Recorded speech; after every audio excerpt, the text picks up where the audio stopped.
አዳኒ እንዴት ነሽ? ሰላም እንዴት ነህ? አለን እቴቴ የለችም እንዴ? የለችም። ለምን ፈለካት? ሁለተኛ እንዳታንኳኳ ብያ ነበር እንዴ? ፖሊስ ጣቢያ መጥሪያ ሰጥተውኛልና ከሰው ጋር ትንሽ ተጋጭቼ እና ከታሰርኩኝ ዋስ እንድትሆኑልኝ ሰጡኝ። እኛ ምን አገባን ታዲያ? በፈልገ በገባው ጣጣ ውስጥ እኛ ምን አገባን? ራስህ ትወጡ። ጓደኛ ነው ብዬ እኔ ባቀረብኩ መናናቅ አለብን እንዴ? ወንድም ሻን ነው እንዴ? እቴቴም እናቴ ነኝ። በእናትህ ተው፣ በእናትህ ሁለተኛ ይሄንን ቤት እንዳታንኩ።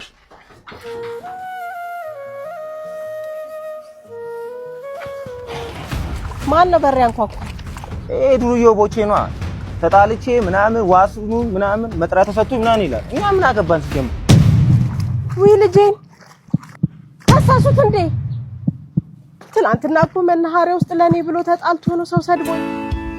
ነፍሴን በሰው ደስታ ሰላም ስሞላበት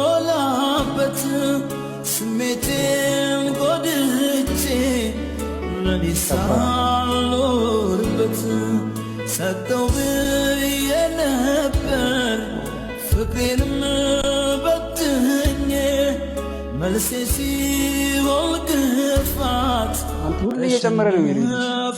ያሲና ይችላል